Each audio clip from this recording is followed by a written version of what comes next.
अल्लाह के नबी सल्लल्लाहु अलैहि वसल्लम ने एक दिन फरमाया कि मैं कल अलम ऐसे शख्स के हाथ में दूंगा जिसके जरिए से खैबर का दरवाजा खुलेगा और खैबर की फतह हो जाएगी।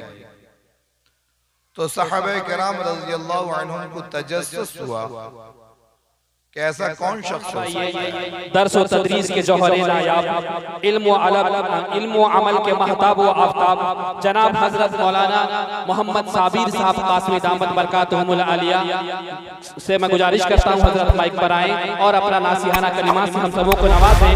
हजरत का मैं इस्तेकबाल करता हूँ इस शेर के साथ। मैदान करबला में शहादत के जाम का, मैदान करबला में शहादत के जाम का इस्लाम का परचम है नबी के गुलाम का। मैदान करबला में शहादत के जाम का इस्लाम का परचम है नबी के गुलाम का। सुन्नी ना वहाबी न शिया के इमाम का, सुन्नी ना वहाबी न शिया का इमाम का। सिक्का चलेगा सिर्फ मोहम्मद के नाम का, सिक्का चलेगा सिर्फ मोहम्मद के नाम का। अल्हम्दुलिल्लाह व कफ़ा व सलामुन अला इबादिही अल्लज़ीना इस्तफ़ा अम्मा बअद फ़क़द क़ाल अन्नबी सल्लल्लाहु अलैहि वसल्लम अद्दिबू औलादकुम अला सलासी ख़िसाल हुब्ब नबीयिकुम व हुब्ब आलि बैतिही व अला तिलावतिल क़ुरआन औ कमा क़ाल अलैहि सलातु वस्सलाम। स्टेज पर तशरीफ़ फरमा काबिल एहतराम अहले इल्म हज़रात, मोहतरम बुजुर्गों, नौजवान दोस्तों, प्यारे बच्चों और अगर सुन रही हैं तो पर्दा नशीन माएँ और बहनें, हज़रत अली रज़ियल्लाहु अन्हु का नाम आप सबने सुना है।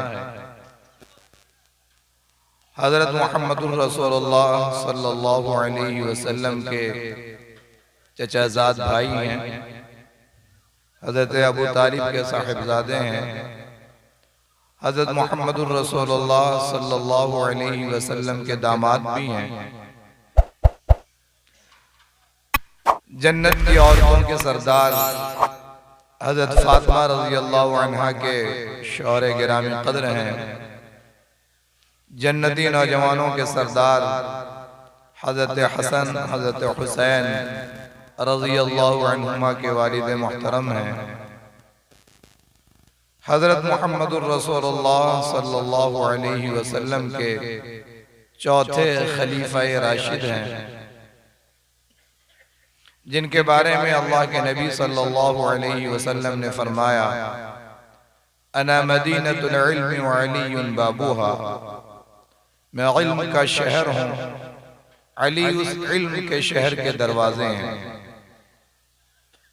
यानी अगर कोई मेरा इल्म हासिल करना चाहता है, जो इल्म अल्लाह की तरफ से मुझे अता किया गया है, तो उसका बहुत सारा हिस्सा हज़रत अली रज़ियल्लाहु ताला अन्हु के सीने में महफूज है, वह उनसे हासिल करे। एक मौके पर आपने फरमाया, मन कुन्तु मौलाहु फ़अलियुन मौला, मैं जिसका वली हूँ अली भी उसके वली हैं। बहुत से मौके पर आपने हज़रत अली रज़ियल्लाहु अन्हु की तारीफ फरमाई। खैबर के मौके से बहुत दिन गुजर गए, खैबर का मुहासरा किए हुए यहूदियों का इलाका था, फतह नहीं हो रही थी। अल्लाह के नबी सल्लल्लाहु अलैहि वसल्लम के हुक्म से बार बार जो मोर्चे पे जा रहे थे, जिम्मेदारियां संभाल रहे थे, लश्करों के अमीर हज़रात सहाबा किराम रज़ियल्लाहु अन्हुम, अल्लाह के नबी सल्लल्लाहु अलैहि वसल्लम ने एक दिन फरमाया कि मैं कल अलम ऐसे शख्स के हाथ में दूंगा जिसके जरिए से खैबर का दरवाजा खुलेगा और खैबर की फतह हो जाएगी। तो सहाबा किराम रज़ियल्लाहु अन्हुम को तजस्सुस हुआ कि ऐसा कौन शख्स हो सकता है। आपने हज़रत अली रज़ियल्लाहु अन्हु को तलब फरमाया हजरत अली रज़ी अल्लाहु अन्हु उस वक्त आशोबे चश्म का शिकार थे, यानी आंख से आपकी आंख से पानी बह रहा था, जिसको हमारे अतिब्बा और डॉक्टर हजरात नुज़ूल माँ की शिकायत कहते हैं, आशोबे चश्म भी कहते हैं। आंख में तकलीफ थी, जख्म था, पानी बह रहा था। लेकिन हज़रत नबी करीम सल्लल्लाहु अलैहि वसल्लम ने अलम और झंडा जिहाद का हज़रत अली रज़ी अल्लाहु अन्हु के हाथ दिया और खैबर उसके बाद फतेह हो गई, यहूदियों की शिकस्त हुई। ये हज़रत अली रज़ी अल्लाहु अन्हु की रिवायत है।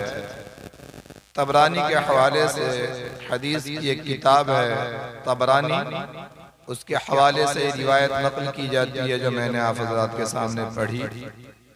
हज़रत अली फरमाते हैं, अद्दिबू औलादकुम अला सलासी खिसाल, अपने औलाद की तरबियत 3 बुनियादों पर करो। 3 बुनियादें हैं, खुसूसियत के साथ अपनी औलादों की तरबियत करो।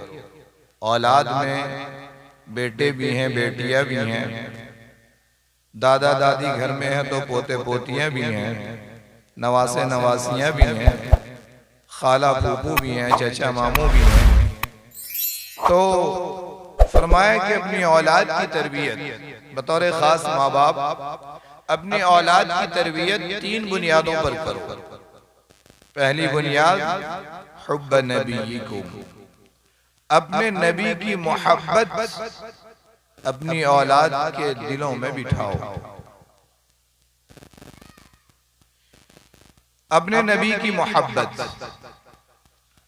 अगर बच्चे बचपन से नबी की चाहने वाले बन जाएंगे, अगर बच्चों के दिलों में बचपन से नबी की मोहब्बत बैठ जाएगी, अगर नबी की आज़मत बैठ जाएगी, अगर ये बात बच्चे और बच्चियों के दिलों में घर कर जाएगी कि खातमुन नबीयीन सरदार अंबिया हजरत मुहम्मदुर रसूलुल्लाह सल्लल्लाहु अलैहि वसल्लम ही दुनिया और आखिरत में नजात का वाहिद जरिया हैं, आपके बगैर नजात का तसव्वुर नहीं किया जा सकता।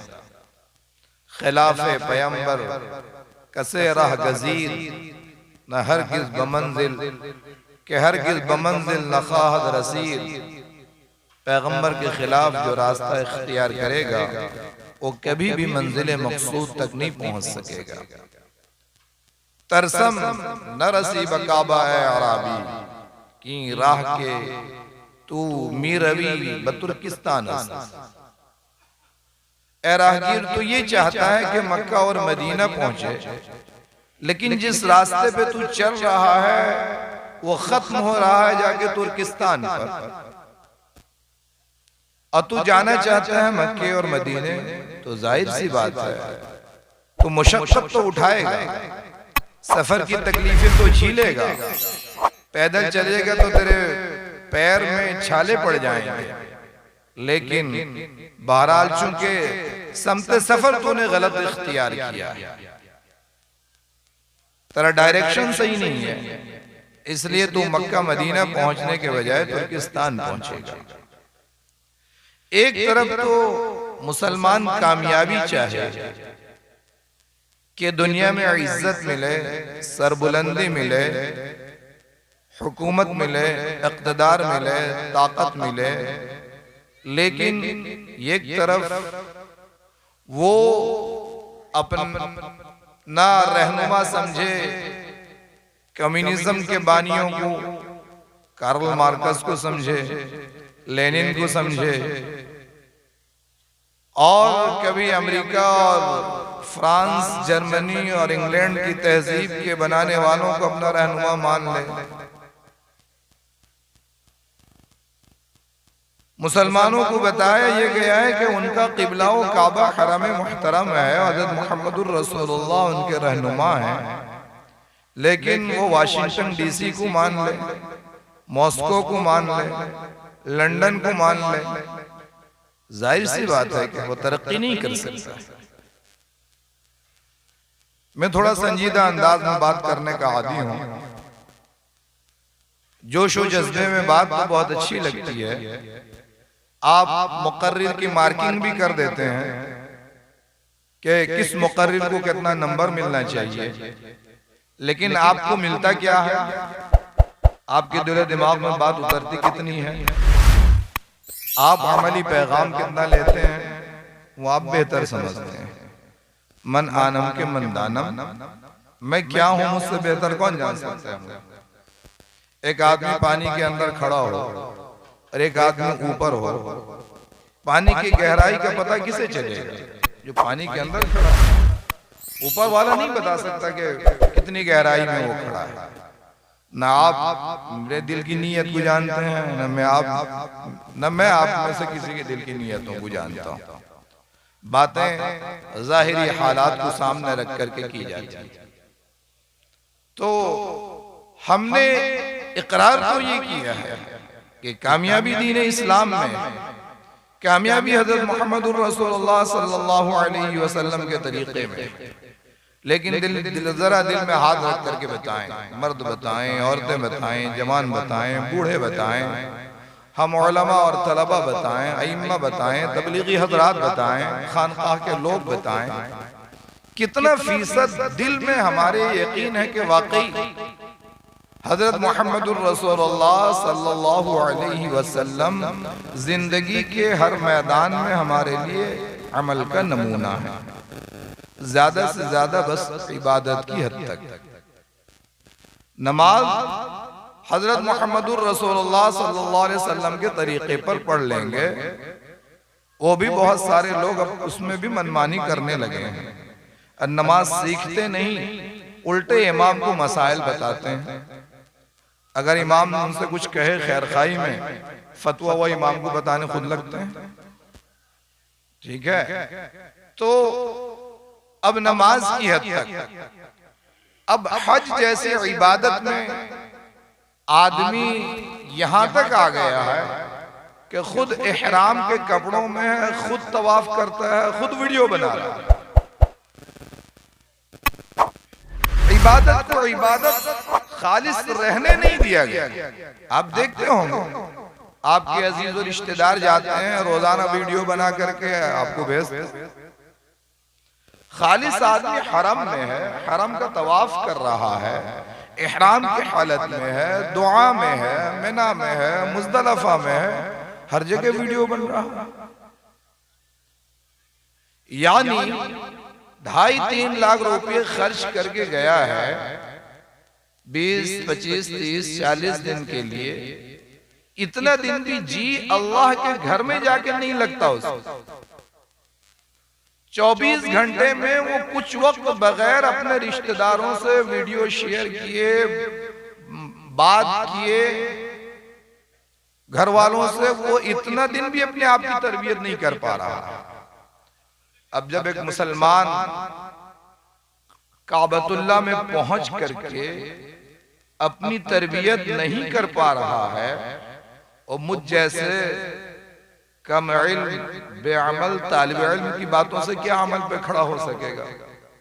मुझे तो इस बात की कोई खुशगुमानी नहीं, लेकिन हमारे कुछ दोस्तों ने मोहब्बत की बुलाया तो मैं आ गया कि कुछ दीन की बात कह ली जाए तो कहने सुनने में भी सवाब है। शायद इस महफिल में जितने लोग बैठे हैं, एक आदमी की समझ में बात आ जाए तो हो सकता है कि मजलिस मुनक़िद करने वालों के लिए नजात का जरिया बन जाए, कुछ हम कहने वालों के लिए नजात का जरिया बन जाए। वरना तो बस सुनना सुनाना, तकरीर करने वाले की मार्किंग करना कि किसने बढ़िया कहा, किसने बढ़िया पढ़ा। और एक बात हमें मुआफ़ फरमाएं सामईन भी और खास करके जलसे के मुंतज़िमीन भी, कि हमने आजकल दीनी जलसों को आधा मुशायरा आधा जलसा बना दिया। इस्लाह का जलसा है इसलिए मुझे माफ करेंगे, वो मुंतज़िमीन कहेंगे तो हमने बुलाया था आपको तकरीर करने, आप हमी को सुना रहे हैं। हमने आधा मुशायरा और आधा जलसा बना दिया। दोनों चीजें अलग अलग हैं। नात का पढ़ना सुनाना यकीनन सवाब की चीज है, लेकिन नात पढ़ने के बाद एक ज़हनी तरबियत अलग होती है।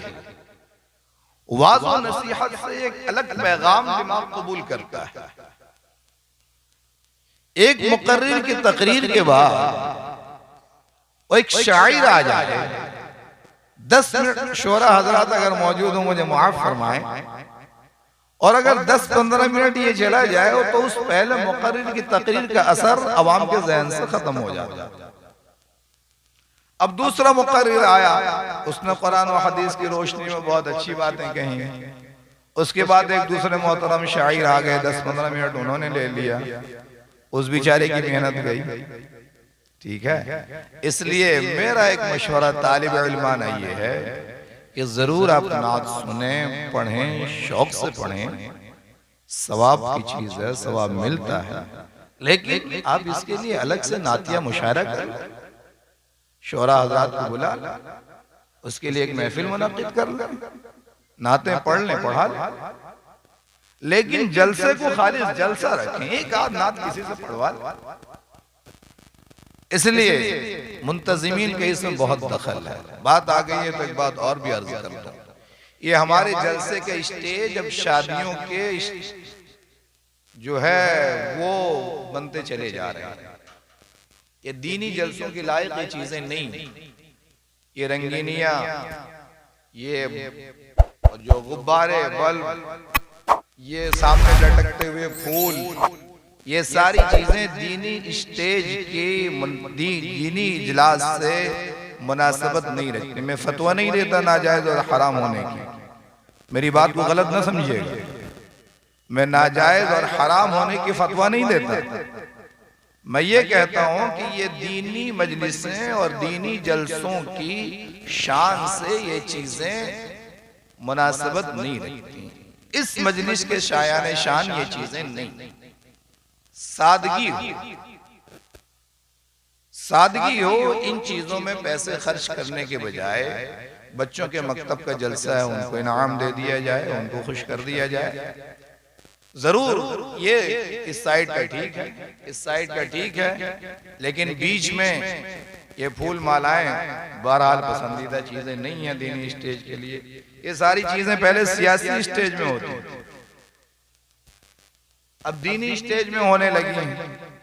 इसलिए बहरहाल मुंतजिमीन बुरा न माने, मेरी बिरादरी के लोग हैं, उलमा हैं, हुफ्फाज हैं, मैं एक तालिब इल्म हूँ और मेरा फर्ज बनता है कि मैं आपको इस जानिब मुतवज्जे करूं।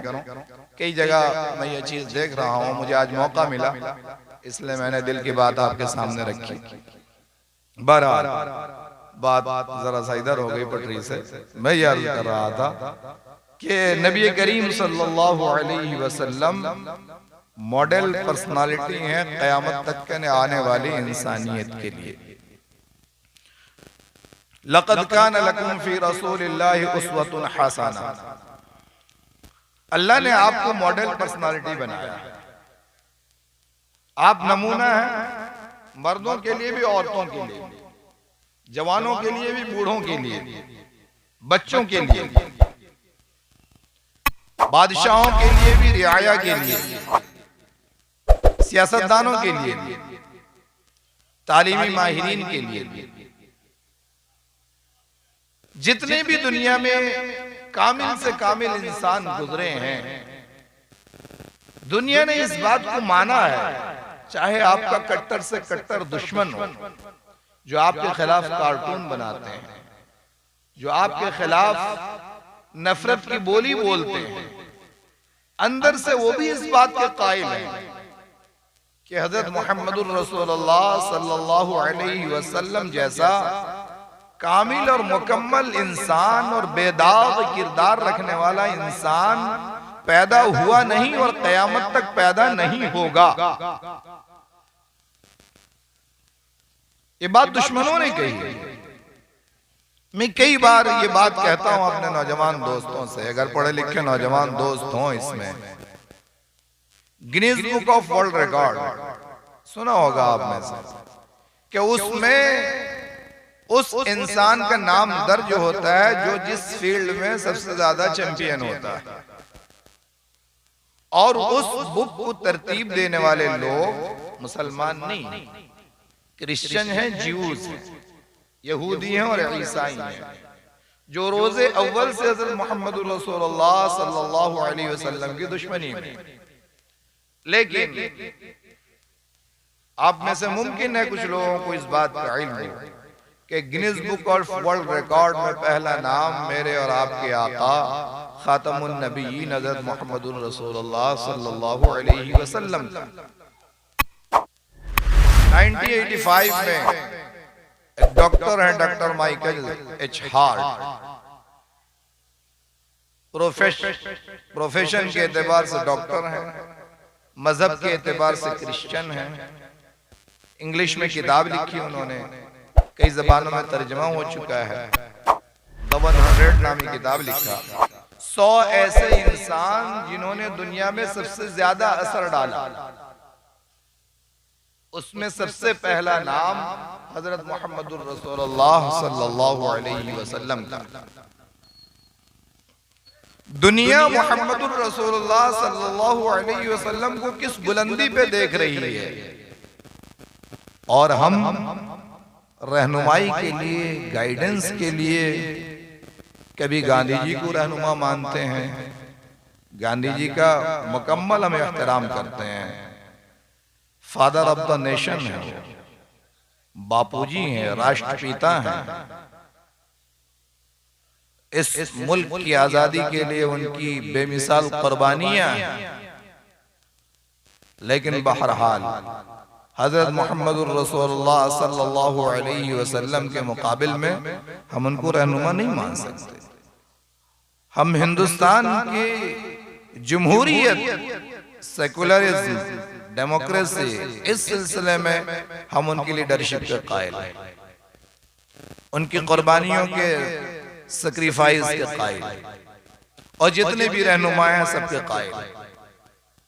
दुनिया में एहतराम के काबिल हैं जितने लोग, मैं सबको मानता हूं मगर मुस्तफा के बाद।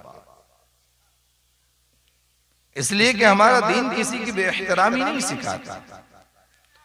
कुरान तो ये कहते हैं, वला तसुब्बुल्लज़ीना यदऊना मिन दूनिल्लाह फयसुब्बुल्लाह अदवन बिगैरि इल्म। जो लोग अल्लाह के अलावा किसी दूसरे की इबादत करते हैं, पूजा करते हैं, परस्तिश करते हैं, वर्शिप करते हैं, आप उनको बुरा भला न कहिए, इसलिए कि वो तैश में आकर के, गुस्से में आकर के, चूंकि उनको इल्म नहीं है, वो इल्म जो नबूवत वाला इल्म है, वो इल्म जो कुरान में महफूज है, वो इल्म जो नबी की हदीसों में महफूज है, चूंकि उन्हें वो इल्म अभी नहीं पहुंचा है, इस वजह से वो अदावत में आकर के आपके नबी को बुरा भला कहेंगे, आपके अल्लाह को बुरा कहेंगे, आपके दीन को बुरा कहेंगे। वो डॉक्टर भी हो सकते हैं, साइंटिस्ट भी हो सकते हैं, प्रोफेसर भी हो सकते हैं, पॉलिटिशियंस भी हो सकते हैं, कुछ भी हो सकते हैं, बैकग्राउंड उनके मकासद कुछ भी हो सकते हैं।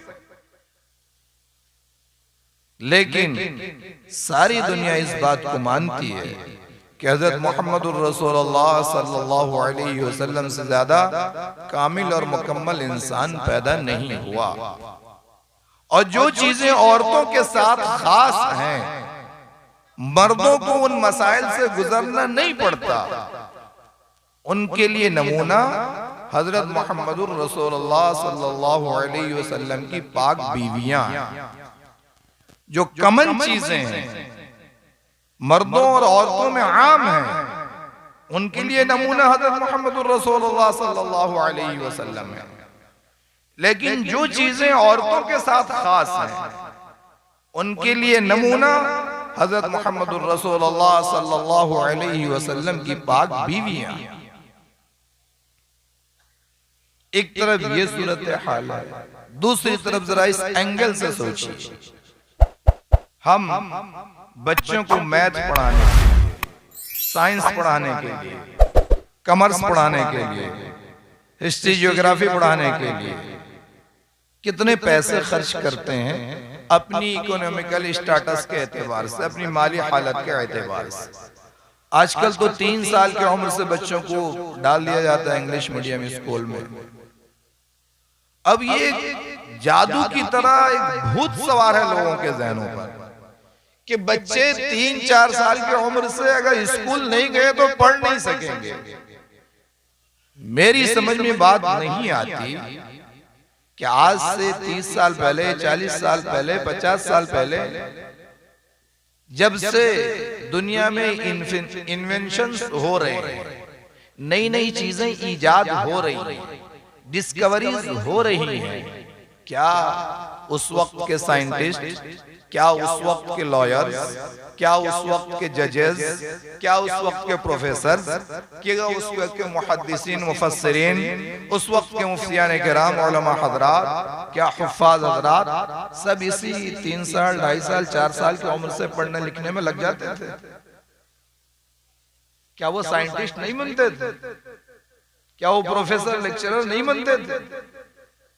क्या आप में से अक्सर लोगों ने उन्हीं जैसे लोगों से नहीं पढ़ा है जिन्होंने 5, 6, 7 बरस की उम्र में पढ़ना शुरू किया था? क्या वो अपने फील्ड के एक्सपर्ट नहीं बने? क्यों आप बच्चों का बचपना छीन रहे हैं? क्यों छीन रहे हैं? एक तो बच्चों का बचपना छीन रहे हैं। 3 साल का बच्चा, 5 किलो किताब का वजन, रीढ़ की हड्डी उसकी बैन हो जाती है। ये मजाक नहीं है, रिसर्च।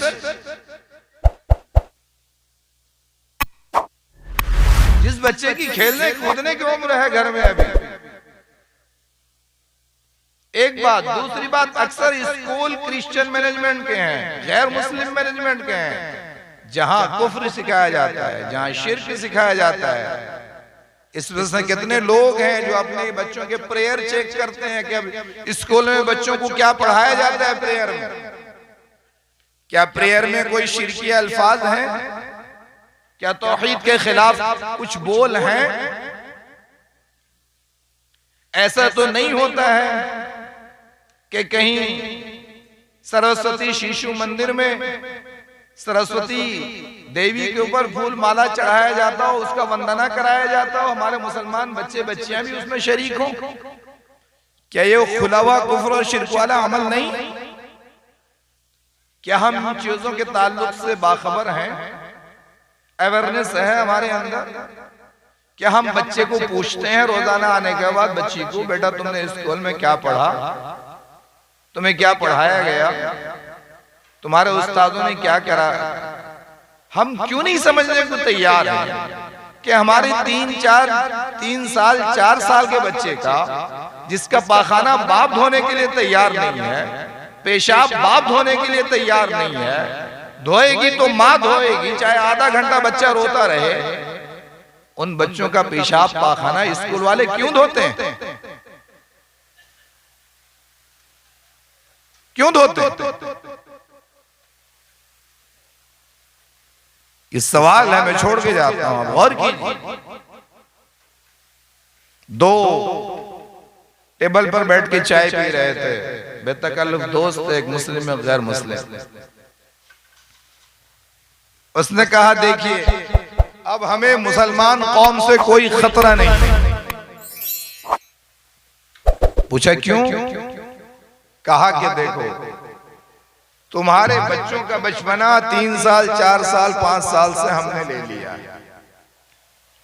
एजुकेशनल सिस्टम बनाया हो पूरे का पूरा हमारा है, सिलेबस हमने बनाया, करिकुलम हमने बनाया, पढ़ने पढ़ाने का तरीका हमने तय किया, समझने समझाने का तरीका हमने तय किया। उसी अंदाज से आपके बच्चे पढ़ते हैं। हम तालीम और कैरियर के नाम पर आपके बच्चे का कम से कम 20-22 साल ले लेते हैं। अब तो बच्चियों का जहन ये बन रहा है, बाज बच्चियों का, कि जब तक हमारी नौकरी नहीं होगी हम रिश्ता नहीं करें, शादी नहीं होगी। उम्र 25, 26, 27, 28 साल हो रही है। आप जानते हैं कि हमारे बड़े कहा करते हैं और माहिर नफ्सियात ने ये लिखा है और शादीशुदा लोगों को इस बात का तजुर्बा है कि भूख सिर्फ चावल और रोटी की नहीं होती, प्यास सिर्फ पानी की नहीं होती, उम्र बढ़ने के साथ एक भूख और भी होती है। आप उसको इशारों में समझिए, छोटे बच्चे भी हैं, माएं बहनें भी होंगी। उस उम्र में अगर उस भूख के पूरे करने की तदबीर न की जाए तो जहन भटकता है, ख्यालात भटकते हैं, आंखें टकराती हैं, हाथ मिलते हैं, कदम आगे बढ़ते हैं, आगे चलकर शर्मगाहें मिल जाती हैं। फिर आदमी की कोई मंजिल की इंतहा नहीं होती और वापस लौटेगा भी नहीं लौटेगा इसकी कोई गारंटी नहीं होती। ये मुआशरे की सच्चाइयां हैं, सिर्फ पदमपुर की नहीं, हर मुस्लिम बस्ती की ये सूरत हाल, हर मुसलमान बस्ती की ये सूरत हाल। कहीं खुल करके होता है तो पकड़ में आ जाता है, कोई बहुत चालाक होते हैं तो छुप करके कर लेते हैं अपना काम। इसलिए बच्चियों की ये जहनसाजी की जाए, आप अपने बच्चों और बच्चों का कैरियर जरूर बनाइए, लेकिन मुनासिब वक्त पर उनका निकाह जरूर कीजिए। अगर नहीं करेंगे तो अल्लाह के यहाँ बच्चों की पकड़ होने के साथ साथ हम माँ बाप की भी पकड़ होगी। अल्लाह के नबी सल्लल्लाहु अलैहि वसल्लम ने फरमाया, अगर ऐसा रिश्ता आए जिसके अखलाक तुमको पसंद हो, जिसकी दीनदारी तुमको पसंद हो, तो रिश्ता करने में देर न करो। अगर तुमने देर किया और उसके नतीजे में लड़का लड़की ने कोई गुनाह किया तो तुम इसके जिम्मेदार होगे। और फरमाया, हदीस के अल्फाज हैं, फसादुन फिल अर्द, जमीन में बिगाड़ फैल जाए। और ये बात भी याद रखें, किसी मुआशरे के बूढ़े 100% तहज्जुद गुजार बन जाएं, अगर नौजवानों की इस्लाह नहीं होगी वो कौम कभी भी तरक्की नहीं कर सकेगी। बुजुर्गों के पास तजर्बात होते हैं, जिंदगी के एक्सपेरिमेंट्स होते हैं, गर्म और सर्द की पहचान होती है, लेकिन मैदान अमल में काम करना नौजवानों को होता है, जवानों को होता है। आपकी रहनुमाई में आपकी जवान नस्लें काम करेंगी, आपकी नौजवान नस्लें काम करेंगी, आपके बच्चे और आपकी बच्चियां। अगर आपने और हमने उनकी तरबियत नहीं की तो फिर दुनिया तो जैसे तैसे गुजर जाएगी, दुनिया बहरहाल गुजर जाएगी। रो रो कर गुजार इसे या हंस हंस कर, किसी की हंस करके दुनिया गुजर जाती है, किसी की रो करके दुनिया गुजर जाती है। 30 40 साल 50 साल 60 साल 70 साल, अब तो उसकी भी गारंटी नहीं है, हम अपनी जिंदगी पूरी कर चुके हैं। अब तो दिल फट पड़ता है जब सुनते हैं कि अचानक 18 20 22 साल के बच्चों को ब्रेन हेमरेज हो गया, देखते देखते इंतकाल हो गया, दिल का दौरा पड़ा है ना, हार्ट स्ट्रोक गल्ब हो गया, इंतकाल हो गया, हार्ट चोक हो गया, कैंसर हो गया, किडनी फेल हो गए, तो बच्चों के साथ हो रहा है। हमने तो अपनी जिंदगी बहुत आफियत से गुजार, इसलिए मुतमईन न रहें। अल्लाह ने जो नेमतें दी हैं उसकी कद्र करें, अपनी आने वाली नस्लों की तरबियत की फिक्र करें।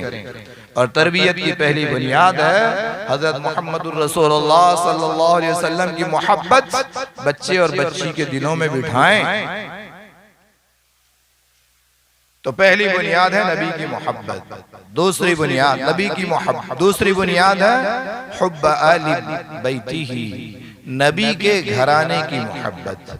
नबी का घराना या नबी की पाक बीवियां, हजरत खदीजा, हजरत आयशा, हजरत मैमुना, हजरत सफिया, हजरत ज़ैनब बिनत जहश, हजरत ज़ैनब बिनत खुज़ैमा, हजरत उम्मे हबीबा, हजरत जुवैरिया, 11 पाक बीवियां रज़ियल्लाहु अन्हुम।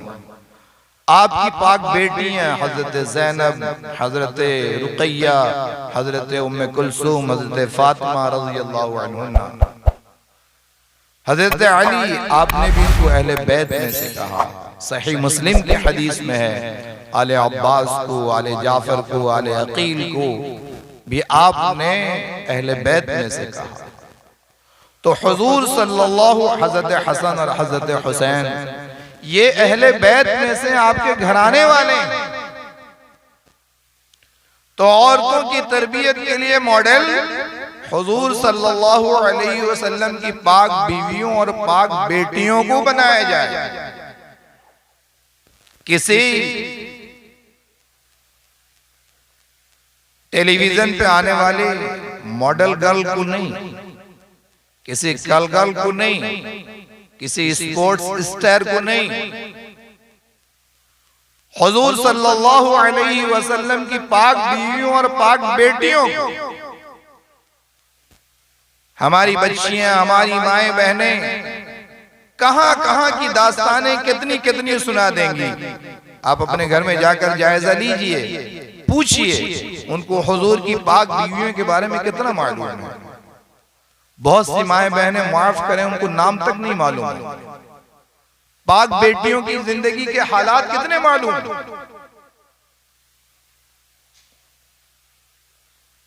ये जिम्मेदारी किसकी थी? मैं कहते कहते भूल गया कि हम फला फला सब्जेक्ट पढ़ाने के लिए कितना खर्च करते हैं। अब सिर्फ अगर 3 साल 4 साल की उम्र में डाल रहे हैं हम इंग्लिश मीडियम स्कूल में, बहुत मिनिमाइज करके अगर महीने का खर्चा 1000 रुपया है, साल में अगर 10 महीने स्कूल चलते हैं 10,000 रुपया हम खर्च करते हैं। बच्चा क्या सीखता है? मुश्किल से अगर इंग्लिश के लेटर्स कितने हैं 26 अल्फाबेट, तो 52 अल्फाज याद कर सकता है। ठीक है, D for dog, C for cat भी जिसमें आएगा, आर फॉर रेड भी आएगा, कुत्ता बिल्ली चूहे। ठीक है, तो इन चीजों को याद करने के लिए हम 10,000 रुपये खर्च करते हैं।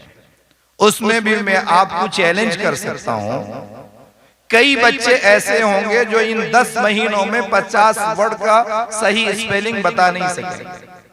आप जाके घर में जायजा लीजिएगा और मुझे फोन करके बताइएगा कि मौलाना आपने गलत कहा।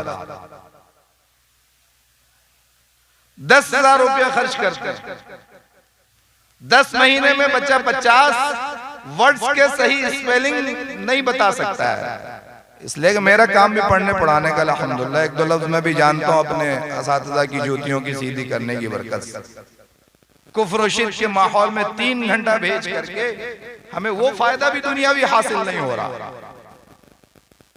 एक दूसरा मैं तल्ख और कड़वा सवाल आपसे कर रहा हूं, कोई है जो इस मजलिस में हाथ उठा के हिम्मत करके कहे कि मैंने अपने बच्चे को अच्छा कुरान पढ़ाने के लिए 10,000 रुपया खर्च किया, 30 पारे कुरान, मैंने अपने बच्चे को वजू सुन्नत के मुताबिक सिखाने के लिए 5,000 रुपये खर्च किए हैं। ईमान लाने के बाद नमाज सबसे अहम तरीन इबादत है, मैंने अपने बच्चे को अच्छी नमाज जैसे हुजूर पढ़ते थे वैसी नमाज सिखाने के लिए अपने बच्चे बच्ची के लिए मैंने 10,000 रुपये खर्च किए। कोई है माँ बाप हिम्मत कर सकते हैं?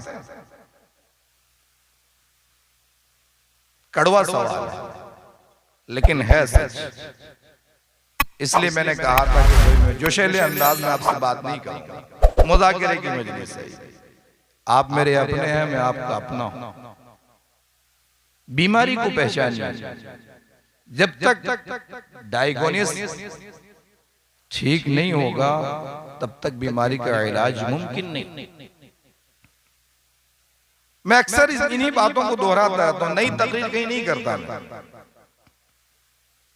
बुखार आया है, टेम्परेचर अबनॉर्मल हो गया है, जो इस बात को इंडिकेट करता है कि बुखार है, लेकिन बुखार का सबब क्या है ये हम नहीं जानते। वायरल फीवर है, यूरिन इन्फेक्शन है, टाइफाइड है, मलेरिया है, डेंगू है, कोई नया बुखार है, ये डॉक्टर इसकी तशखीस करेगा, वही तय करेगा। वरना तो हमें मालूम है कि टाइफाइड में ये दवा ली जाती है, वायरल फीवर में ये दवा ली जाती है, लेकिन हम खुद साइंसदान हों, प्रोफेसर हों, आलिम हों, मुफ्ती हों, वली हों, खुद अपना इलाज नहीं करते, डॉक्टर के पास जाते हैं। इसलिए आप सिर्फ बयानात सुन लेने से इस्लाह हो जाएगी, इस बात को ज़हन से निकाल लीजिए। ये बीमारियों की पहचान बता दी जाती है। इस्लाह होगी कुछ दिन जब आप अपने माहौल से निकल करके अल्लाह वालों की खिदमत में रहेंगे, अमली तरबियत लेंगे। मैं खाने का जायका मेजबानों ने बहुत अच्छा खिलाया बता सकता हूं, लेकिन उसमें से कोई एक छोटी मोटी चीज भी पका नहीं सकता, इसलिए कि उसकी अमली तरबियत मैंने ली नहीं। तो अमली तरबियत ले बगैर कल्बो दिमाग की, फिक्र की, सोच की इस्लाह कैसे हो सकती? सिर्फ जलसे और तकरीरों से ये काम हो जाता तो बताइए कि मुसलमान कौम से ज्यादा जलसे किसी और कौम में होते हैं? बताइए, पूरे मुल्क में जितनी कौमें बसती हैं सबसे ज्यादा जलसे किस कौम में होते हैं? मुसलमानों में होते हैं। 5 आदमी भी रहते हैं, 50 भी रहते हैं, 500 भी रहते हैं, 5000 भी रहते हैं, 5 लाख भी रहते हैं किसी किसी जलसे में। लेकिन जलसों का असर जिंदगी में दिखता है क्या? मैं जलसों की अहमियत घटा नहीं रहा हूं, जलसे जरूर करें, लेकिन उसका जो पैगाम है उसको समझें। कहीं जाके हमें अमली तरबियत लेनी पड़ेगी, जिस तरह भी ले सकते हो। कुछ वक्त निकाल करके हमें अपने मस्जिद के इमाम के पास, उलमा के पास, हुफ़ाज़ के पास, बाअमल नेक लोगों की सोहबत में बैठना पड़ेगा। बगैर अमली तरबियत लिए हम जबान से बोलेंगे तो मोहम्मदुर रसूलुल्लाह हमारे लिए नमूना है, लेकिन अमली तौर पर हम उसे फुलफिल नहीं कर पाएंगे, जबान की बोल तक रह जाएगा। हम वाशिंगटन डीसी को और इंग्लैंड को और मॉस्को को अपना किबला समझेंगे और खुद सऊदी वाले समझने लगे हैं। सारे मुसलमान किबला समझते हैं सऊदी अरब को, और सऊदी अरब का किबला है अमेरिका। इसलिए वो सारे खुराफात वहां हो रहे हैं जो अमेरिका में हो रहे हैं। अल्लाह ताला हिफाजत फरमाए हरमैन शरीफैन की। या तो अल्लाह ताला जो हुक्मरान हैं उनकी इस्लाह फरमा दे, या उनकी जगह पर अच्छे हुक्मरान ले आए जो मुसलमानों के लिए खैर का, इज्जत का, सरबुलंदी का सबब बने, जो दुनिया भर में होने वाले जुल्म के खिलाफ आवाज उठा सके। 57 मुल्क हमारे पास हैं, 180 करोड़ के करीब हमारी तादाद है। जिस कौम के पास 80 करोड़ से ज्यादा नौजवान और जवानों की तादाद है, 20 से लेकर 35 साल की उम्र तक के, वो कौम इतना जलील कि जब चाहे उनकी इबादत गाहों को तोड़ दिया जाए, जब चाहे उसकी मॉब लिंचिंग कर दी जाए, जब चाहे उसकी बहनों बेटियों की इज्जत लूट ली जाए, जब चाहे उसके घर और इबादत गाहें और मज़ारात बुलडोज कर दिए जाए। ये क्यों है? इसकी वजह दूसरी भी हैं, लेकिन इसकी बुनियादी वजह यह भी है कि अल्लाह की जात पे जैसा यकीन होना चाहिए था वो यकीन हमारा नहीं बन पाया, दिल की वो कैफियत नहीं बन पाई। सहाबाए किराम उसी कलमे को पढ़ते थे, ला इलाहा इल्लल्लाह, एक बार में उनकी पूरी जिंदगी बदल जाती थी, अंदर भी बाहर भी। जबान के बोल बदल जाते थे, आंखों का देखना बदल जाता था, कानों का सुनना बदल जाता था, दिल की कैफियत बदल जाती थी, हाथ पैर के अमल बदल जाते थे, पेट और शर्मगाह के अमल बदल जाते थे, खाने और कमाने के अंदाज बदल जाते थे, रहने और सहने के अंदाज बदल जाते थे, दुश्मनी और दोस्ती के आदाब बदल जाते थे। नेशनल और इंटरनेशनल अफेयर्स को, मैटर्स को कैसे सॉल्व करना है वो सीख लेते थे सारी चीजें। सहाबा भोले भाले लोग नहीं थे जैसे हम समझते थे। सहाबा वो थे जो अपने वक्त के 2 सुपर पावर से जिन्होंने टक्कर लेकर के रोमन एम्पायर और पर्शियन एम्पायर को अपने कदमों पे झुकाया था और सिखाया था कि अदल वाला निजाम, इंसाफ वाला निजाम, रहमत वाला निजाम, बरकत वाला निजाम जिसका नाम इस्लाम है, जिसको लेकर मोहम्मदुर रसूलुल्लाह आए, जिसकी बुनियादी किताब कुरान करीम है, वो कैसे थे? चूंकि हम कुरान पढ़ते नहीं, समझते नहीं, मोहम्मदुर रसूलुल्लाह की सीरत पढ़ते नहीं, समझते नहीं, इस्लाम को पढ़ते नहीं, समझते नहीं, समझने वालों की खिदमत में बैठते नहीं। हम कब जाते हैं गुस्से में? जब बीवी को तलाक देते हैं तो मुफ्ती के पास जाते हैं कि कोई रास्ता निकाल लो, फिर से आ जाए। निकाह पढ़ाना होता है तब जाते हैं, जरा काजी साहब निकाह पढ़ा दीजिए।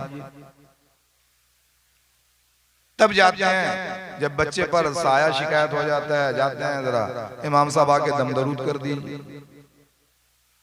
बुरा न माने, कितने लोग घर से ये नीयत करके निकलते हैं कि चलो जरा आज मस्जिद के इमाम के साथ बैठ करके कुछ मसाइल सीखते हैं। बीवी के हुकूक क्या है? हम शादी नया नया हुए हैं या शादी हमारी होने वाली है, चलो जरा सीखते हैं कि बीवी के हुकूक क्या है। अब शादीशुदा जोड़ा है, अब कितना फिक्र होती है कि बाप को अब अल्लाह ताला मेरे आंगन में खुशियां आने वाली हैं, बच्चे की तरबियत कैसे करनी है, इस्लाम क्या रहनुमाई करता है। चलो जरा सा पूछते हैं किसी आलिम से, किसी मौलाना से कि हमारी रहनुमाई कीजिए। हम पढ़ना जानते हैं तो किताबें बताइए, नहीं पढ़ना जानते हैं तो हमें सिखाइए बच्चों की तरबियत कैसी करनी है, बीवी का हक क्या है, बेटी का हक क्या है, सास ससुर के हुकूक क्या है। एक लड़का और लड़की का निकाह नहीं होता। आजकल बहुत स्मॉल फैमिली का ये जो दिमाग में भूत बैठ गया है खन्नास, ये दज्जाली मीडिया और दज्जाली इल्म का नतीजा और असर।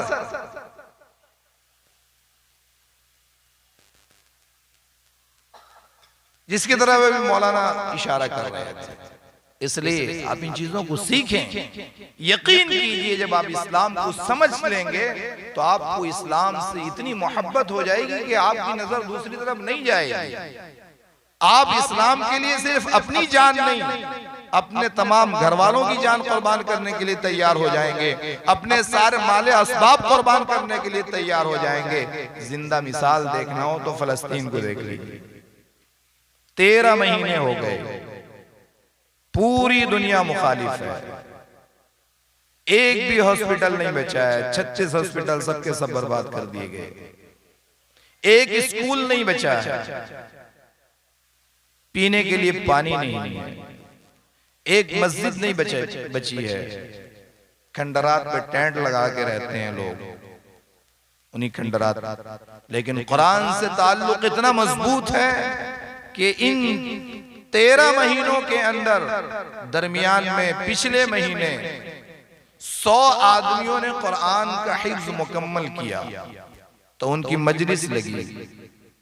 आप यकीन करेंगे कि 5 साल से लेकर के 80 साल की उम्र के लोग थे उसमें, मर्द भी थे, औरतें भी थीं, स्टूडेंट्स भी थे, प्रोफेशनल्स भी थे। एक बैठक में सबों ने मुकम्मल कुरान सुनाया।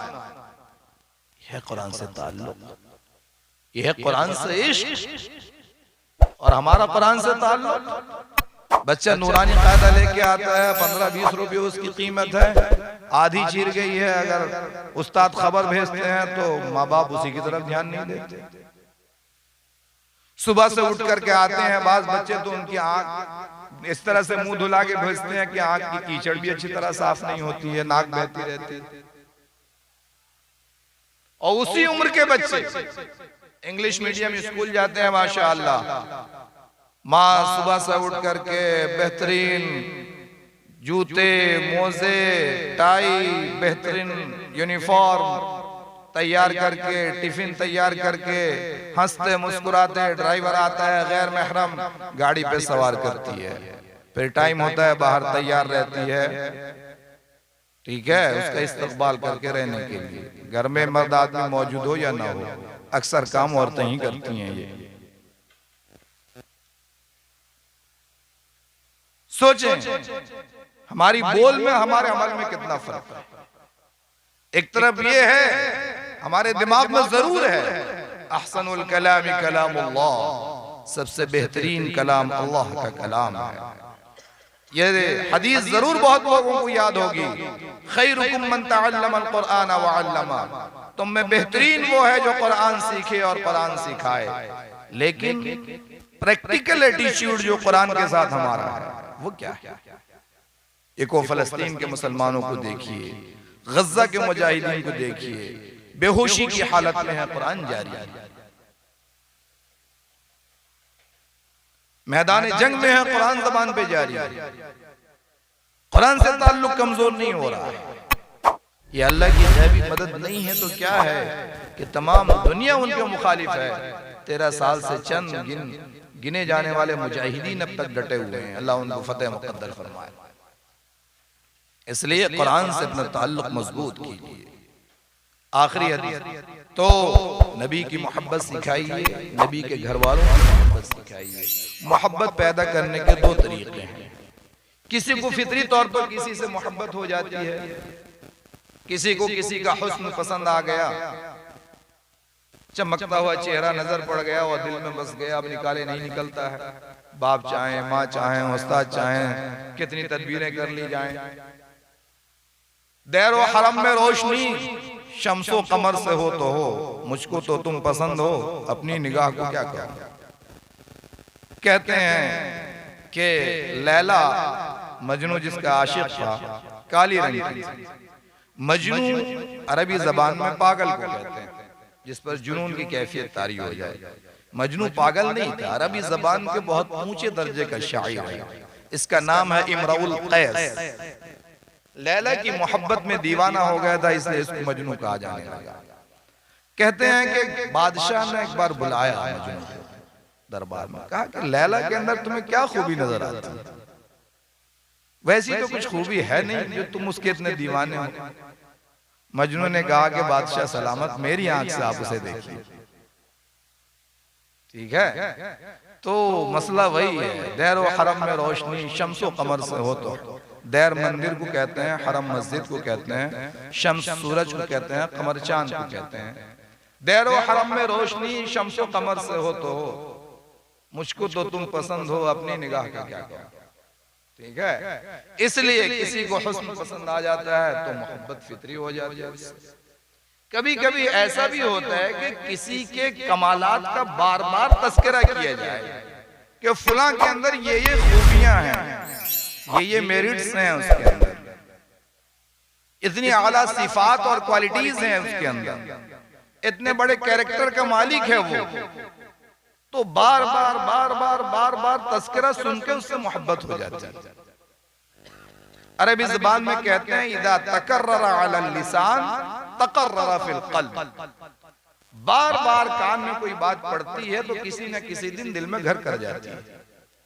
इसलिए आप 24 घंटे में एक तरतीब बनाएं, घर के सब लोगों को लेकर साथ बैठें, जो भी जिसके लिए मुनासिब वक्त हो जमा हो सकते हो, उलमा से पूछें, सीरत की कोई किताब आप पढ़ें, सहाबा की जिंदगी पढ़ें, देखें कि सहाबा नबी से कैसी मोहब्बत करते थे, मर्द भी और औरतें भी। वाकया सुनाने का मौका नहीं है, वक्त बहुत लंबा, 11 से 11:30 हो गया अभी। तो कैसी मोहब्बत करते थे सहाबा की जिंदगियां बच्चों को पढ़कर सुनाएं, बच्चियों को पढ़ करके सुनाएं। 2 नाबालिग बच्चों में लड़ाई हो गई कि हम जिहाद में शरीक हों। अल्लाह के नबी सल्लल्लाहु अलैहि वसल्लम ने एक का कद जरा ऊंचा था, उसको इजाजत दे दी। दूसरे से कहा कि नहीं अभी तुम्हें नहीं। उसने कहा कि हजरत मैं इसको पछाड़ सकता हूं। हुजूर ने कहा कुश्ती कर लो। वाकई पछाड़ दिया उसने, कद में छोटा था। हुजूर ने दोनों को इजाजत दी। अबू जहल को कत्ल करना है, बहुत छोटे हैं उम्र में अभी सहाबी। हजरत अब्दुल्लाह इब्न मसऊद रजी अल्लाह अन्हु बगल में खड़े हैं, पूछ रहे हैं कि अबू जहल कौन है जो हमारे नबी को गालियां देता है। मोहब्बत की बात कर रहा हूं, इसका मतलब ये नहीं समझिए कि मैं आपको कह रहा हूं किसी को हाथ में काट।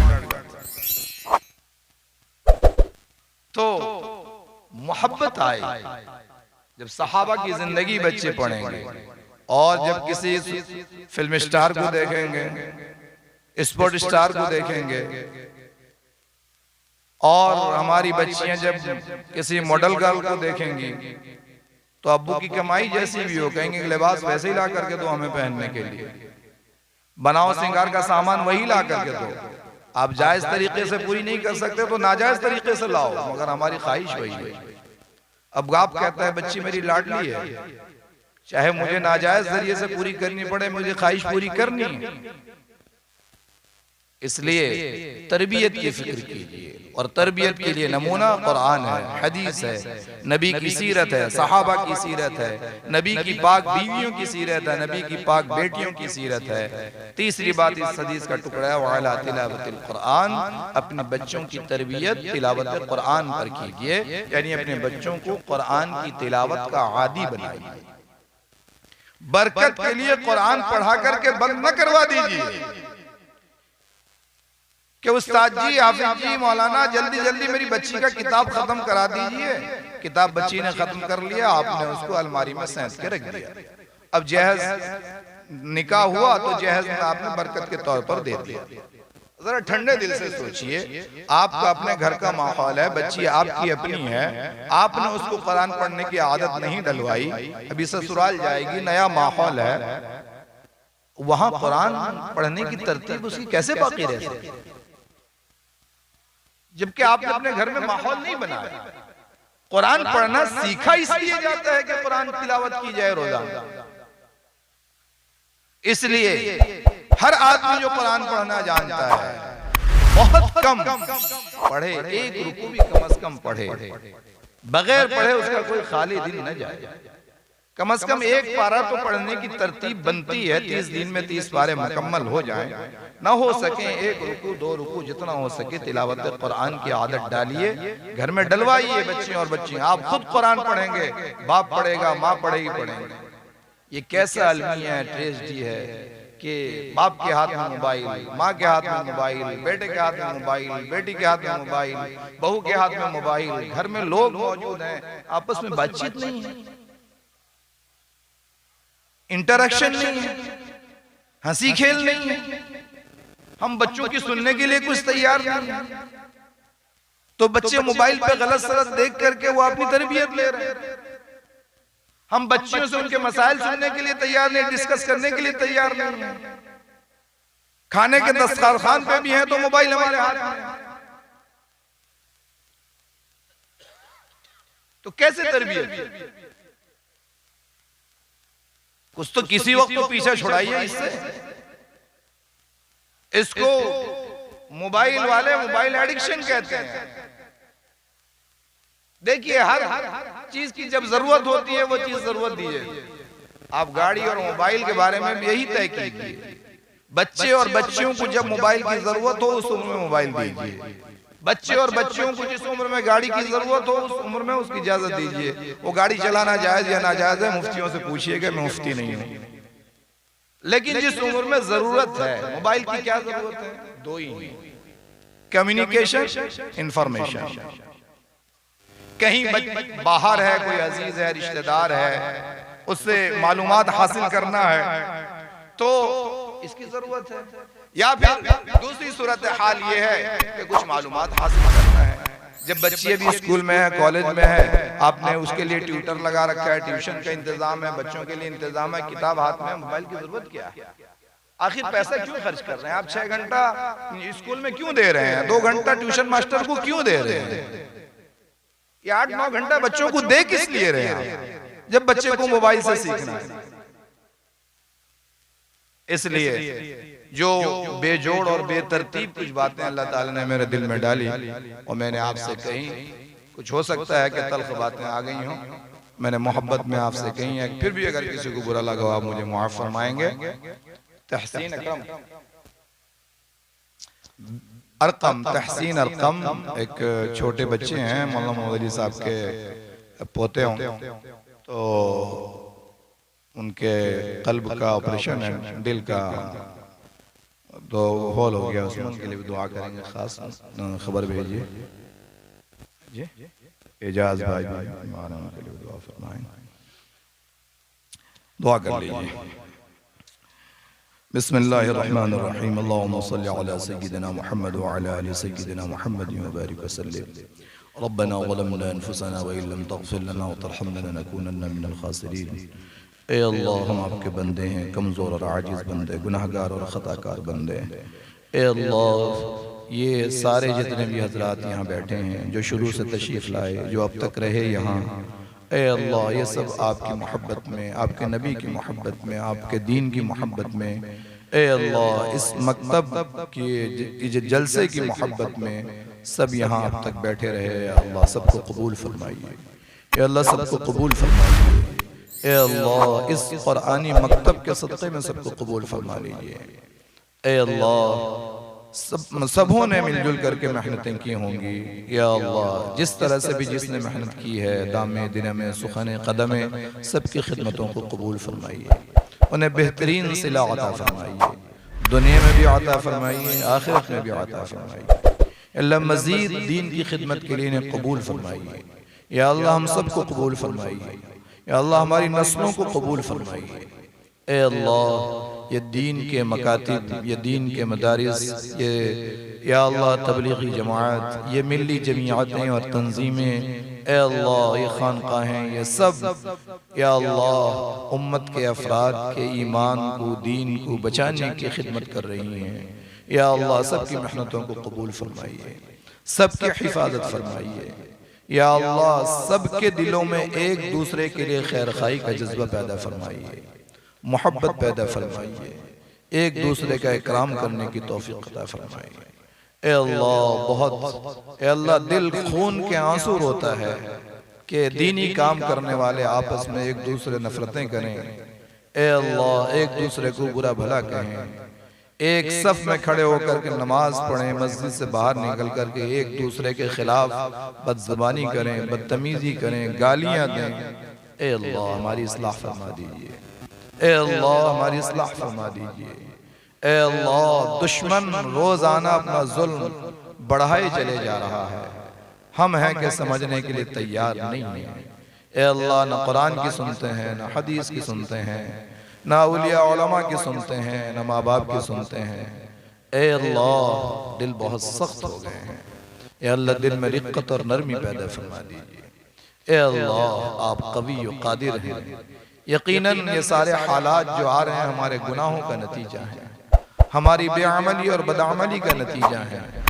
ए अल्लाह, 313 थे, उन्होंने दुनिया को फतह कर लिया था, इस्लाम को गालिब कर दिया था। ए अल्लाह, आज हम करोड़ों हैं मगर गुलामी के हवाले हैं। ए अल्लाह, खीरे ककड़ी की तरह काट दिए जाते हैं, जब जब चाहा जाता है हमारे आशियाने उजाड़ दिए जाते हैं, हमारी इबादत गाहें बुलडोज कर दी जाती हैं।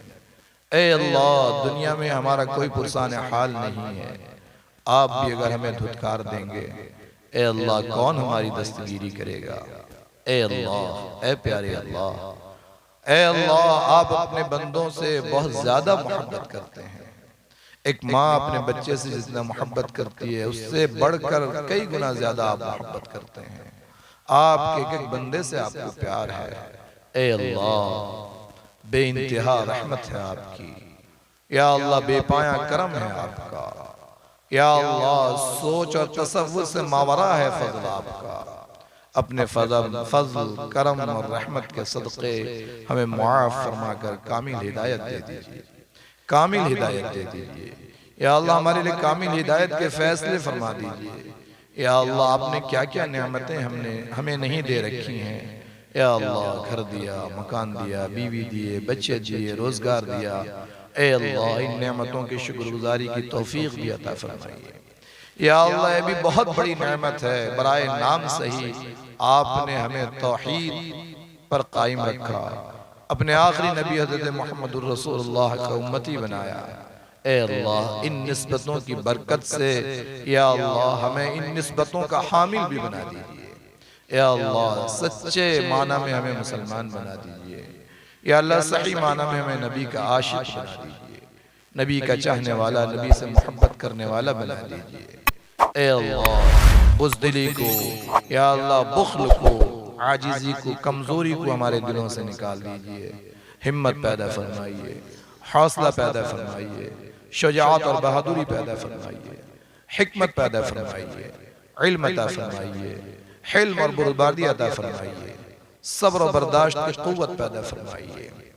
ए अल्लाह अपने ज़बान को काबू में रखने की तौफीक अता फरमाइए। बेमौका बेजा गुस्से से हमारी हिफाजत फरमाइए। हसद को, हिर्स को, लालच को दिल से निकाल दीजिए। ओहदे की मोहब्बत को दिल से निकाल दीजिए। ए अल्लाह जिन घरों में झगड़े हैं उनको ख़त्म फरमा दीजिए।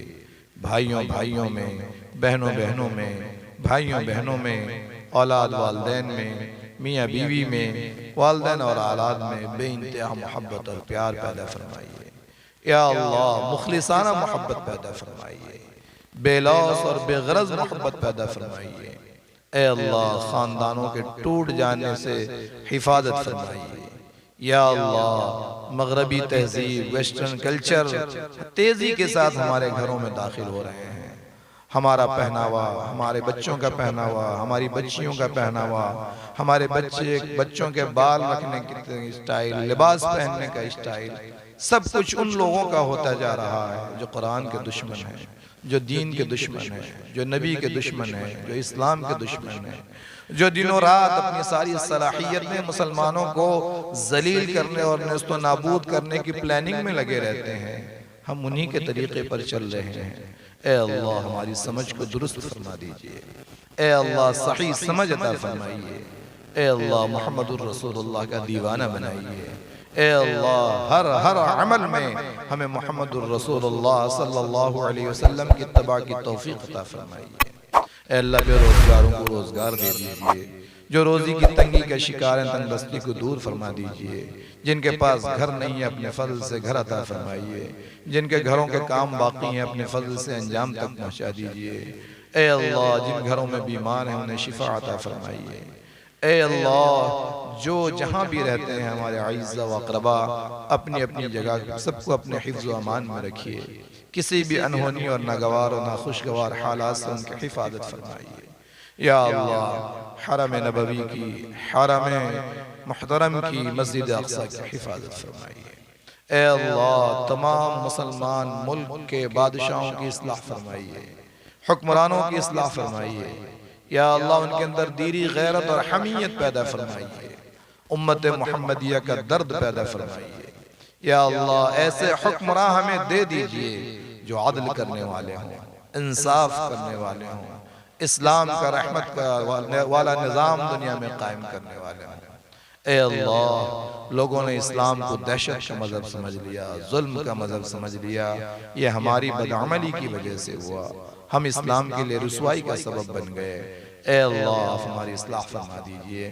ए अल्लाह सच्ची तौबा की तौफीक दे दीजिए। ए अल्लाह सच्ची तौबा की तौफीक दे दीजिए। हमारा ये प्यारा मुल्क भारत, ए अल्लाह पता नहीं नामालूम मुद्दत से यहाँ, या अल्लाह 50 ज़बानें तहजीबें बोलने वाले लोग, अलग अलग मजहब रखने वाले लोग मिलजुल करके भाई भाई बन करके रहते हुए चले आ रहे थे। या अल्लाह फिर से उसी फिजा को कायम कर दीजिए। ए अल्लाह जो भी शरारतें करते हैं आप उनकी नीयतों से वाकिफ हैं, आप उन्हें जानते हैं। हमारा इल्म अधूरा है, हमें कोई गैब की खबर नहीं है। हम आज किसी को पकड़ते हैं, कल वो धोखा दे जाता है, कल किसी और का सहारा लेते हैं तो परसों वो बेवफा बन जाता है। ए अल्लाह उम्मत बार बार धोखे खा रही है। ए अल्लाह आप हमें बचा लीजिए। ए अल्लाह ऐसे इस मुल्क को ऐसे रहनुमा अता फरमाइए, ऐसे मुखलिस खिदमत करने वाले अता फरमाइए। या अल्लाह जो इस मुल्क को तरक्की की तरफ ले जाएं, जो इस मुल्क के बसने वाले तमाम इंसानों के अंदर मोहब्बत और भाईचारे का माहौल कायम करें।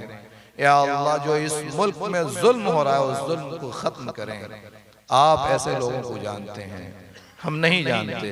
या अल्लाह आपके इख्तियार में, आपके कुदरत में है, आप उन्हें ताकत दे दीजिए, क़ुव्वत दे दीजिए।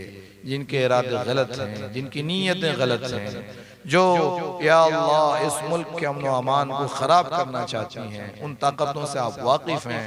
ए अल्लाह आप उनसे निमट लीजिए। हम कमज़ोर हैं, हमें कुफ्र व शिर्क की ताकत के हवाले न कीजिए। हमें आजमाइश में न डालिए, हम आजमाइश के काबिल नहीं हैं। हम आपसे आफियत चाहते हैं। हमें इस दुनिया में भी आफियत अता फरमाइए, आखिरत में भी आफियत के फैसले फरमाइए। या अल्लाह किसी भी तरह की पकड़ से हमें बचाइए, दुनिया में भी आखिरत में भी हर तरह की पकड़ से हमारी हिफाजत फरमाइए। जो नेमतें आपने दी हैं जिंदगी भर उन नेमतों को हमारे साथ बाकी रखिए, उस पर शुक्रगुजारी की तौफीक अता फरमाइए, उसे बढ़ाते रहिए। नेमत देने के बाद किसी नेमत को हमसे न छीनिए, चाहे वह दीनी नेमत हो या दुनियावी नेमत हो। ए अल्लाह हम सब की इस्लाह फरमा दीजिए। कहने वाला भी बेहद अमल का मुहताज है, हम सब सुनने वाले भी मुहताज हैं, हम सबको अमल की तौफीक अता फरमाइए। या अल्लाह जिस अजीज बच्चे के बारे में या अल्लाह शिफा की दुआ की दरख्वास्त की गई है, या अल्लाह खुसूसियत के साथ या अल्लाह उसको शिफाए कामिला अता फरमा कर घर वालों के लिए खुशियां मुक़द्दर फरमाइए। हर घर में खुशी दाखिल फरमा दीजिए, रहमत और बरकत उतार दीजिए। ए अल्लाह हर तरह से हमारी हिफाजत फरमाइए, दाएं से बाएं से, आगे से पीछे से, ऊपर से नीचे से, ज़मीनी बलाओं से, आसमानी बलाओं से, हासिदीन के हसद से, या अल्लाह फित्तीन के फितनों से, ए अल्लाह दोस्त नुमा दुश्मनों से, या अल्लाह जादू और जिन्नात के सहर और एहसास से, या अल्लाह हर तरह से हमारी हिफाजत फरमाइए। या अल्लाह आप अगर हिफाजत के फैसले फरमा लें तो सारी दुनिया मिलकर के हमारा कुछ बिगाड़ नहीं सकेगी। ए अल्लाह आप अपने हिफ्ज़ अमान में हमें ले लीजिए। या अल्लाह हम जैसे भी हैं दुनिया हमें इसी नाम से जानती है कि हम आपको मानने वाले हैं, आपके नबी से आपकी निस्बत है, हमारी निस्बत है। इसी बुनियाद पर हमारे ऊपर जुल्म किया जाता है, इसी नाम से हमें टॉर्चर किया जाता है। या अल्लाह इसी निस्बत की वजह से हमारे ऊपर जुल्म ढाया जाता है, जलील किया जाता है। ए अल्लाह मजीद जिल्लत बर्दाश्त नहीं करती उम्मत कर सकती है। अल्लाह 300-400 साल हो गए, हर आने वाला दिन या अल्लाह ऐसी खबरें लेकर के आता है कि दिल बैठ जाता है। या अल्लाह दिल खून के आंसू होते हैं। ए अल्लाह आप बहुत रूठ गए हैं। ए अल्लाह उम्मत के औलिया रात जाग जाग करके दुआएं कर रहे हैं, कोशिशें कर रहे हैं। या अल्लाह जमातें दरवाजे दरवाजे जाकर के लोगों को दीन पर की तरफ बुलाने की कोशिशें कर रही हैं। मदारिस मकातिब अपने अंदाज पे दीन की जबरदस्त खिदमत अंजाम दे रहे हैं। ए अल्लाह फिर भी आपका गुस्सा ठंडा नहीं हो रहा है। अल्लाह मान जाइए, रहमत की नजर डाल दीजिए, करम फरमा दीजिए। जब तक आपकी रहमत की नजर नहीं होगी कोई तदबीर काम नहीं करेगी, कोई मंसूबा काम नहीं आएगा। ए अल्लाह करम फरमा दीजिए, फजल कर दीजिए और ना आजमाइए। अल्लाह कबूल फरमा लीजिए, अल्लाह कबूल फरमा लीजिए। हमें भी, हमारी नस्लों को भी, हमारी मस्तूरात को भी, खुसूसन हमारे प्यारे नौजवानों को। अल्लाह ये नौजवान कौम का सरमाया है, ये कौम का बैकबोन है, ये कौम की पूंजी है। ए अल्लाह इनके पास जो भी एनर्जीज हैं, जो भी क्वालिटीज हैं, जो भी सलाहियतें हैं, या अल्लाह दीन की खिदमत के लिए, अल्लाह की मखलूक की खिदमत के लिए, इस मुल्क को और इस स्टेट को तरक्की की तरफ ले जाने के लिए इस्तेमाल करने की तौफीक अता फरमाइए। अपने पैसे को, अपने सेहत को, अपने वक्त को ज़ाय करने से हम सब की हिफाजत फरमाइए, नौजवान नस्लों की हिफाजत फरमाइए। ए अल्लाह माफ़ फरमा दीजिए, कबूल फरमा लीजिए। या अल्लाह बहुत सारे लोग बैठे हैं, तमन्नाएं होंगी, आरज़ुएं होंगी, ज़रूरतें होंगी। आप बंदों की ज़रूरतें बंदों से ज़्यादा जानते हैं, बेहतर जानते हैं। अपनी शान के मुताबिक पूरी फरमा दीजिए, किसी को महरूम मायूस न कीजिए। जितने लोगों ने भी मिल करके इस इजलास का इनेकाद किया उन सबको कबूल फरमाइए। ए अल्लाह इन मकतब के नन्हे नन्हे बच्चों को कबूल फरमाइए, इनको दीन की खिदमत के लिए कबूल फरमाइए। इन्हीं बच्चों में से हुफ्फाज़, उलमा, मुफ्तियान किराम, औलिया पैदा फरमाइए। माँ बाप को इसकी तरफ तवज्जो देने की तौफीक अता फरमाइए। ए अल्लाह हम पढ़ाएं कुछ भी लेकिन बच्चों को मुसलमान बनाएं, इस बात की अहमियत हमारे दिल में बिठा दीजिए। रब्बना तक़ब्बल मिन्ना इन्नका अंतस समीउल अलीम व तुब अलैना इन्नका अंतत तव्वाबुर रहीम व सल्लल्लाहु तआला अला खैरि खल्क़ि मुहम्मदिन व आलिहि व सहबिहि अजमईन बरहमतिका या अरहमर राहिमीन। सुब्हानल्लाह।